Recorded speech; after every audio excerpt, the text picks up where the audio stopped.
हाँ जी, हम बात कर रहे हैं करप्शन एक्ट की। करप्शन एक्ट 1988 है। देखा जाए तो करप्शन एक्ट आपके कहाँ कहाँ आता है। एक तो एडीजे के एग्जाम में आता है। आप राजस्थान एडीजे में लिखेंगे तब आपको मिलेगा करप्शन एक्ट। आप छत्तीसगढ़ एडीजे में लिखेंगे तब मिलेगा करप्शन एक्ट। वैसे सीबीआई के अंदर भी आता है करप्शन एक्ट। करप्शन एक्ट में सीबीआई वालों आपको तभी जो 3 केसेस लेटेस्ट है, सीता सोरेन वाला, अरविंद केजरीवाल वाला और मनीष सिसोदिया वाला, ये 3 केस अच्छे से पढ़ के जाना। आपको डेफिनेटली आपके सीबीआई के एग्जाम में ये केस आपको मिलेंगे। ठीक है, अब चलते करप्शन एक्ट के सामने। करप्शन एक्ट क्या है? सबको पता है इस करप्शन एक्ट के बारे में, अभी इन दिनों बहुत चल रहा है। आपके पास 1988 का है। एक्ट नंबर इसके अंदर क्या है? 49 है। टोटल चैप्टर इसके अंदर 5 है। टोटल सेक्शन पे 31 है। सिग्नेचर इस पे 9 सितंबर को हो गए थे और कमेंसमेंट इसका 12 सितंबर को हो गए। ज़्यादा टाइम नहीं लगा और ये पूरे इंडिया में एक्सटेंड होता है 31 अक्टूबर 2019 से जम्मू कश्मीर में भी लागू होता है। चैप्टर 1 कहता है मैं हूँ आपका प्रिलिमिनरी, मैं हूँ आपका 1 2 का 2। जब आप चैप्टर 1 निकालेंगे तो देखेंगे डेफिनेशन क्लोज के अंदर पहला आता है आपके पास इलेक्शन, दूसरा आता है आपके पास प्रिस्क्राइब, फिर आता है आपके पास पब्लिक ड्यूटी क्या क्या होंगी, तीसरा आता पब्लिक सर्वेंट। ये जो पब्लिक सर्वेंट की डेफिनेशन पढ़ोगे ना तो आपको आईपीसी यानी बीएनएस याद आएगा। 2 का क्लोज 28, 2 का क्लोज 28 के अंदर भी किसकी डेफिनेशन दे रखी है आपके पास? पब्लिक सर्वेंट की। और आपने 2 क्लोज 17 सीपीसी जो पढ़ते पब्लिक ऑफिसर की, तो काफ़ी चीज़ें मिलती जुलती मिलेगी, लेकिन यहाँ पे बहुत सारी चीज़ें अलग भी हैं। अपन आज तक पब्लिक सर्वेंट पढ़ते हैं वो वाला है, जहाँ भी पढ़ते हैं तो पब्लिक सर्वेंट का मतलब होता है according to BNS section number 2 का 28। लेकिन पहली बार आप देखेंगे पब्लिक सर्वेंट की डेफिनेशन चेंज है यहाँ पे, तो यहाँ पब्लिक सर्वेंट आएगा। टोटल यहाँ के पब्लिक सर्वेंट के लिए आपके पास जो पॉइंट है वो है वही आपके 12 ही है। एक एक्सप्लेनेशन 1 और 2 रखा। फिर 2 यहाँ पे जो है 2D जो है मेन अंडू एडवांटेज, सारा काम इसी का है कि जो आपको सैलरी मिल रही है उससे में आप काम कीजिए। इसके अलावा आप ऐसा कोई काम नहीं करेंगे जहाँ पे आपको कोई तरह का एडवांटेज मिलता है। वो एडवांटेज मनी के रूप में हो सकता है, वो एडवांटेज गिफ्ट के रूप में हो सकता है, किसी मतलब other than your salary, other than जो भी आपको एडवांटेजेस मिलता है वो आप गलत वे में नहीं ले सकते हैं। देन आता है आपके पास तो चैप्टर 1 कहता है मैं हूँ प्रिलिमिनरी, 1 2 का 2। चैप्टर 2 कहता है अपॉइंटमेंट ऑफ स्पेशल जज। अब जब एक्ट स्पेशल है तो जज भी आपको स्पेशल बिठाने पड़ेंगे, तो हम देखेंगे इसमें जब इसकी डिटेल पढ़ेंगे। सेक्शन 3 कहता है पार्ट 2 अपॉइंट स्पेशल जजेस। तो स्पेशल जज यहाँ कोई नई बात नहीं है। जब आप पोक्सो पढ़ोगे तब भी स्पेशल जज मिलेगा, आईटी एक्ट पढ़ोगे तब भी स्पेशल जज मिलेगा, जेजे एक्ट पढ़ोगे तो चिल्ड्रन कोर्ट मिलेगा, ठीक है, एनडीपीएस पढ़ोगे तो स्पेशल जज। तो स्पेशल जजेस की आपको कहीं जगह देखने को मिलेगा। सेक्शन 4 पढ़ेंगे हम इसका, तो केस ट्रायल बाय स्पेशल जजेस कौन से ट्रायल करेंगे? वही अपनी सेशन ट्रायल ही चलती है यहाँ पर भी बीएनएसएस की, क्योंकि स्पेशल जज इक्विवेलेंट टू आपका सेशन कोर्ट ही होता है। देन आता है सेक्शन 5 कहता है procedure and parts of special जज क्या क्या रहेगा, वो आपको पार्डन भी कर सकता है जैसे कि बीएनएसएस में किया जाता है। देन आता है आपके पास बहुत सारे केसेस, इसमें स्पेशल एक केस है बंगारू लक्ष्मण वर्सेस शासन 2012, ये इसको जरूर देखिएगा आप। दूसरा केस आपका है RN Agarwal versus RC Agarwal, ये भी जरूर देखिएगा। उसके बाद आता है सेक्शन 6 पार्ट 2 ट्रायल समरीली। क्या समरीली ट्रायल हो सकती है? आपको लगेगा अरे मैडम ये तो करप्शन एक्ट है, इतने इतने पनिशमेंट है, समरी ट्रायल कैसे कर सकते हैं? तो जितने भी स्पेशल एक्ट है, जैसे आप एनआई एक्ट देख सकते हैं, एनआई एक्ट चैप्टर नंबर 17 आप देखना, तो वहाँ पर भी आप देखते हो वहाँ पर भी समरी ट्रायल की जा सकती है। तो ये कोर्ट का डिस्कशन पार होता है कि कब आप समरी ट्रायल कर सकते हैं। देन आता है चैप्टर नंबर 3। तो चैप्टर 1 कहता है मैं हूँ प्रिलिमिनरी, 1 2 का 2। चैप्टर नंबर 2 कहता है अपॉइंटमेंट ऑफ स्पेशल जजेस 3 to 16। चैप्टर नंबर 3 कहता है ऑफेंसेस एंड पेनल्टीज। अब ऑफेंसेस पेनल्टीज क्या होगी? यहाँ हो गया बहुत बड़ा अमेंडमेंट। तो एग्जाम में जो कि एडीजे का एग्जाम देने जा रहे हैं, जैसे राजस्थान एडीजे देने जा रहे हैं, छत्तीसगढ़ एडीजे देने जा रहे हैं, तो आप पूछ सकते हैं अमेंडमेंट से पहले क्या था, अमेंडमेंट के बाद, क्योंकि अमेंडमेंट 2018 का है, ज़्यादा पुराना नहीं है। तो जब भी ऐसे अमेंडमेंट होते हैं तो पूछा जा सकता है। इवन सीबीआई एपीपी में भी पूछा जा सकता है कि सेक्शन अमेंडमेंट से पहले कौन सा था, अब कौन सा है, या इसमें क्या चेंजेस हुए हैं। पूरे सेक्शन ही बदल गए, तो किसी के पास अगर 2018 से पुराना बैरेक्ट है तो नया लाना ही पड़ेगा। सेक्शन 7 कहता है offence relating to public servant being bribed. तो इसके अंदर फेमस केस है आपका अरविंद केजरीवाल वर्सेस ईडी 2024। ये जो 2024 ईडी वाला है एडीजे के एग्जाम के प्री के अंदर भी आया था। दूसरा इसका फेमस केस है Sita Soren versus union of India 2024। ये Sita Soren versus union of India in दिनों जो इंटरव्यू हो रहा है आरजेएस के गुजरात के, उनमें पूछा जाएगा। एक्चुअली सीता सोरेन का केस जो है वो है भ्रष्टाचार से रिलेटेड, और उसमें बेल मिलेगी या नहीं। एक तरफ हमारा क्योंकि एमएलए एमपी का है, एक तरफ कॉन्स्टिट्यूशन का आर्टिकल 105 कहता है इनको स्पेशल प्रिविलेजेस मिलते हैं, लेकिन सीता सोरेन के केसेस में कहा है कि भ्रष्टाचार के संबंध में एमएलए एमपी को कोई तरह का स्पेशल प्रिविलेजेस नहीं मिलेगा।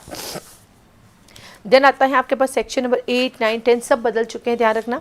सेक्शन नंबर 7A नया आ गया है, taking undue advantage to influence public servant by corrupt और इलीगल मीन्स ऑफ और by excesses of personal influence, भ्रष्ट और अविधिपूर्ण साधनों के लिए और निजी प्रभाव का उपयोग करके लोक सेवक को प्रभावित करके असामयिक लाभ पहुंचा के आप अपना काम निकालते हो तो भ्रष्टाचार माना जाएगा। नंबर 8 कहता है offence relating to bribing of a public servant, किसी लोक सेवक को रिश्वत देने से संबंधित अपराध। इट्स मीन सेक्शन 8 समझाता है, सेक्शन 7 और 7A कहता है कि पब्लिक सर्वेंट रिश्वत लेता है तो ऑफेंस है, और सेक्शन 8 कहता है कि आप पब्लिक सर्वेंट को अगर देते हो ब्राइब तो भी ऑफेंस है। जिस तरह से दहेज लेना और देना अपराध है, ठीक वैसे रिश्वत देना और लेना दोनों ही ऑफेंस है। देन आता है सेक्शन नंबर 9 कहता है कमर्शियल्स की पर्पस है, offence relating to bribing a public servant by commercial arrangements किसी वाणिज्यिक संगठन द्वारा ऑर्गेनाइजेशन किसी वाणिज्यिक संगठन द्वारा किसी लोक सेवक को रिश्वत देने से संबंधित ऑफेंस, क्योंकि जितने भी कमर्शियल ऑर्गेनाइजेशंस हैं उनको अपने काम निकालने के लिए कुछ न कुछ उल्टे काम करने होते हैं, तो सब इस एक्ट के अंदर आएंगे, ध्यान रखिएगा। देन आता है 10 कहता है कमर्शियल ऑर्गेनाइजेशन के भारसाधक व्यक्ति को अपराध का दोषी होगा, क्योंकि कमर्शियल ऑर्गेनाइजेशन तो सिर्फ फाइन पे कर सकती है, पेनल्टी पे कर सकती है, उसको जेल नहीं डाल सकते, तो जेल कौन जाएगा? जो उसका ऑफिसर इंचार्ज पर्सन होगा उस समय वो जाएगा। 11 कहता है लोक सेवक जो लोक सेवक द्वारा की गई कार्रवाई या कारोबार से कनेक्टेड व्यक्ति से प्रतिफल के बिना अंडू एडवांटेज प्राप्त करता है। Public servant obtaining undue advantage without consideration from person concerned in proceeding or business transacted by such public servant 6 month तक कारावास हो सकता है, जो 5 ईयर्स तक पहुंच सकता है, ध्यान रखना। 12 आ जाता है अपना वही अबेटमेंट जो कि BNSS के अंदर आप पढ़ते हैं। देन आता 13 के तब पब्लिक सर्वेंट द्वारा अपना मिसकंडक्ट करना, criminal misconduct bye public servant. फिर आता है आपके पास 14 हैबिचुअल ऑफेंडर, जो कि हम BNSS में भी पढ़ते हैं, हैबिचुअल ऑफेंडर के लिए पनिशमेंट दी जाएगी, ये भी चेंजेस हो चुके हैं, ध्यान रखना। 15 में अटेम्प्ट आ जाता है, देखो अबेटमेंट भी आ गया, अटेम्प्ट भी आ गया, एक्ट भी आ गया। और 16 कहता है फाइन नियत करने के लिए ध्यान में रखी जाने बातें, आपके वो फाइन कैसे कैसे इम्पोज किया जाएगा, तो ये हमें सब कुछ बताएगा चैप्टर नंबर 3। देर आता है चैप्टर 1 कहता है मैं हूँ प्रीलिमिनरी 1 2 का 2। चैप्टर नंबर 2 कहता है कि मैं हूँ आपका अपॉइंटमेंट ऑफ स्पेशल जजेस 3 to 6, याद हो जाएगा, 3 दूनी 6। चैप्टर 3 कहता है कि ऑफेंसेस एंड पेनल्टीज क्या होगी 7 से 17 या 6 से 16 होता है, याद होता है 7 से 16 आ जाएगा। देन चैप्टर 4 कहता है investigation into cases under this act, अभी यहाँ इन्वेस्टिगेशन करेंगे। इन्वेस्टिगेशन का एक प्रोविजन आप BNSS के चैप्टर 13 में भी पढ़ते हैं, यहाँ पर भी इन्वेस्टिगेशन है, प्रोसीजर वही फॉलो होता है। सेक्शन नंबर 17 से 18 very very important. Section 17 ADJ exam का मेन का क्वेश्चन है, वेरी वेरी इंपॉर्टेंट लगा लीजिए। मेन के एग्जाम में 2 ही क्वेश्चन पूछे जाते हैं, या तो 17 या 19, और 19 अभी ADJ के एग्जाम में आया भी था, क्योंकि इसमें बहुत सुंदर प्रोसीजर दे रखा है, बड़ा सुंदर आप डायग्राम बना के इसको लिख सकते हैं। 17 इन्वेस्टिगेशन करने के लिए ऑथराइज पर्सन कौन कौन होगा, कैसे कैसे करेगा। 17A कहता है लोक सेवक द्वारा उसके शासकीय कर्तव्य के निर्वहन में की गई सिफारिशों या किए गए विनिश्चय के संबंध में अपराधों की जांच या पूछताछ के लिए इन्वेस्टिगेशन की जा सकती है। इंक्वायरी और investigation of offence related to recommendation made और decision taken by public servant in discharge of the official function और ड्यूटीज। देन आता है आपके पास 18 हमें पढ़ने की जरूरत नहीं, यहाँ से ना तो प्री का क्वेश्चन बनता है ना मेन का बनता है। पार्ट 2 इंस्पेक्ट बैंकर्स बुक्स, बैंकरी भैया के निरीक्षण की शक्ति होगी, आप बिल्कुल देख सकते हैं, सिर्फ 18 टाइटल याद रख लीजिए। तो चैप्टर 1 कहता है मैं हूँ प्रीलिमिनरी 1 2 का 2। चैप्टर नंबर 2 कहता है स्पेशल जज अपॉइंट करो 3 to 6। चैप्टर 3 कहता है ऑफेंसेस पेनल्टी, जो बात करता है 7 से 16। चैप्टर नंबर 4 कहता है इन्वेस्टिगेशन करूंगा 17 से 18। अब आज चैप्टर 4A 2018 में जोड़ा गया। अब इन्होंने कहा कि आपकी प्रॉपर्टी का अटैचमेंट भी किया जा सकता है, फॉरफीचर भी कर सकते हैं। अटैचमेंट और फॉरफीचर का जो प्रोविजन आपके लिए नया नहीं है, क्योंकि आप BNSS जब पढ़ते हैं तो अटैचमेंट और फॉरफीचर पढ़ते हैं, और पूरी CPC अटैचमेंट से भरी हुई, तो अटैचमेंट का मीनिंग आपको पता है। जो सेक्शन 18A कहता है क्रिमिनल लॉस अमेंडमेंट ऑर्डिनेंस 1944 के प्रोविजंस को इस एक्ट के अकॉर्डिंग अटैचमेंट को अप्लाई किए जाएंगे। और देन चैप्टर 5 कहता है मैं हूँ आपका sanction for prosecution and other miscellaneous provisions. अब आपके अगेंस्ट केस कब होगा, क्योंकि आप सब पब्लिक सर्वेंट हैं और क्या करते हैं रिश्वत लेने वाले, तो डायरेक्ट तो केस फाइल किया नहीं जा सकता, तो उसके लिए परमिशन लेनी पड़ती है। सेम टू सेम ऐसा कैसा प्रोविजन है CRPC सेक्शन 197 भी है, और वो भी यही कहता है कि जब कभी भी किसी पब्लिक सर्वेंट पर, किसी मजिस्ट्रेट पर, किसी जज पर कोई भी प्रोसिक्यूशन स्टार्ट करना है तो पहले उनके हेड ऑफ द डिपार्टमेंट से परमिशन लेनी पड़ती है, तो यहाँ पर भी लेनी पड़ेगी, जो बात करता है 19 से लेकर 31। सेक्शन 19 कहता है प्रोसिक्यूशन के लिए प्रीवियस सैंक्शन लेना। ADJ मेन 2025 का क्वेश्चन था राजस्थान का, बहुत ही सुंदर क्वेश्चन है ये, बहुत सारे केसेस भी मैं इसके साथ लिख कर आई हूँ। फिर आता है 20 कहता है जब लोक सेवक असमयिक लाभ प्रतिकृत करता वहाँ उपधारणा की जाएगी। Presumption when public servant accept any undue advantage, इसके ऊपर फेमस केस चलता है Neeraj Dutt versus Delhi NCT 2022। Neeraj Dutt versus Delhi NCT 2022। 21 कहता है मैं हूँ अभियुक्त व्यक्ति को सक्षम साक्षी होना, accused person to be a competent witness, ये आ गया आपका अक्यूज्ड पर्सन कॉम्पिटेंट विटनेस होगा। सेम टू सेम प्रोविजन है हमारा भारतीय नागरिक सुरक्षा संहिता सेक्शन 353, क्योंकि देखो जो भी माइनर क्रिमिनल लॉज होते हैं ना वो बीएनएसएस के पैरेलली चलते हैं। फिर 22 कहता है the code of criminal procedure, कुछ सेक्शंस जो वैसे पूरा को पूरा बीएनएसएस यहाँ अप्लाई होगा, बीएनएसएस कर लेना, पुराना बैरेक्ट है तो नए वाले को बीएनएसएस लिखना है, बीएनएसएस पूरा इसमें अप्लाई होगा, कुछ प्रोविजंस को मॉडिफाई किया जाएगा। जैसे भी अपन सिविल के छोटे लॉ पढ़ते तो कहता है सीपीसी अप्लाई होगा, जैसे अपन स्मॉल कोजेज एक्ट पढ़ते हैं प्रेसिडेंशियल प्रोविंशियल तो कहता है ना भैया पूरा सीपीसी अप्लाई होगा बट ये सेक्शन है, ठीक वैसे ये कहता है भैया पूरा बीएनएसएस अप्लाई होगा, कुछ सेक्शन को मॉडिफाई करके अप्लाई करेंगे हम। 24 कहता है मैं रिपील हो गया। 25 कहता है सेना नौसेना वायुसेना से या अदर कोई लॉज है तो उन पर ये इफेक्ट नहीं डालेगा, वो अपना काम खुद करेंगे। सेम टू सेम भारतीय साक्ष्य अधिनियम भी यही कहता है कि भैया आर्मी नेवी वाले अपना काम खुद करें, हमारा एक्ट उन पर अप्लाई नहीं होता है।